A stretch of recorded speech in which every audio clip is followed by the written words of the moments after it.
മഴ ശക്തമായതോടെ തരൂർ തിരുവില്ലാമല പഞ്ചായത്തുകളെ തമ്മിൽ ബന്ധിപ്പിക്കുന്ന തോട്ടിൻപള്ള പാലം പണി നിലച്ചു.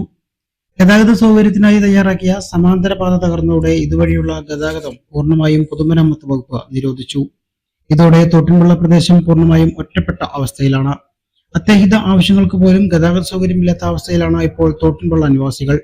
സമയബന്ധിതമായി പണി പൂർത്തിയാക്കുമെന്ന് പറഞ്ഞാണ് ആലത്തൂർ തിരുവില്ലാമല പ്രധാന പാതയിലെ പഴമ്പാലക്കോട് കൂട്ടുപാത മുതൽ തോട്ടിൻപള്ള വരെയുള്ള റോഡ് നവീകരണവും തോട്ടിൻപള്ള തോടിനു കുറുകെയുള്ള പാലം നിർമ്മാണവും ആരംഭിച്ചത്.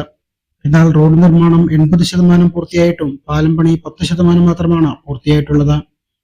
പാലം നിർമ്മാണത്തിലെ മെല്ലെപ്പോക്കിനെ പറ്റി KCV ചാനൽ കഴിഞ്ഞ മാസം വാർത്ത നൽകിയിരുന്നു. കാലവർഷം ശക്തമായാൽ താൽക്കാലികമായി നിർമ്മിച്ച റോഡിന്റെ പരിതാപകരമായ അവസ്ഥയും അന്ന് തന്നെ KCV റിപ്പോർട്ട് ചെയ്താണ്. എന്നാൽ കേവലം 3 ജോലിക്കാർ മാത്രമാണ് പാലം പണിക്കായി തോട്ടിൻപള്ളയിലുള്ളത്. കരാറുകാരുടെ മെല്ലെപ്പോക്ക് മൂലം ദുരിതത്തിലായ തോട്ടിൻപള്ള നിവാസികൾക്ക് ബദൽ സംവിധാനം ഒരുക്കണമെന്ന ആവശ്യവും ശക്തമാണ്. ഗ്രാമപഞ്ചായത്തിനെയും തരൂർ ഗ്രാമപഞ്ചായത്തിനെയും ബന്ധിപ്പിക്കുന്ന ഒരു റോഡായിരുന്നു ഇത്. ഈ റോഡ് വലിയ പ്രശ്നമൊന്നുമില്ലാത്ത റോഡായിരുന്നു.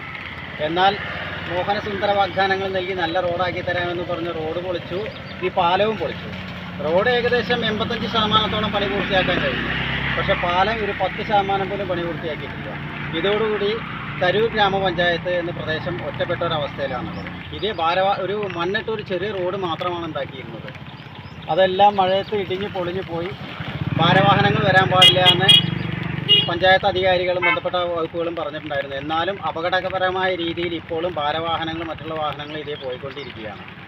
എത്രയും പെട്ടെന്ന് ഇതേ വാഹന ഗതാഗതം പുനഃസ്ഥാപിക്കാനുള്ള ഒരു സംവിധാനം ഉണ്ടാക്കണം. കാരണം ജീവിതമാർഗം തേടി ഒരുപാട് ആളുകൾ പോകുന്ന വഴിയാണിത്.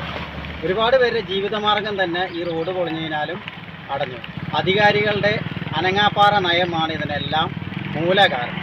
കാരണം ഇത്രയും വലിയൊരു കോടിക്കണക്കിന് രൂപയുടെ കോൺട്രാക്റ്റ് എടുത്തിട്ട് ഈ പാലം പണിക്ക് 3 അന്യസംസ്ഥാന തൊഴിലാളികൾ മാത്രമാണ് എന്നും പണിതിരുന്നത്.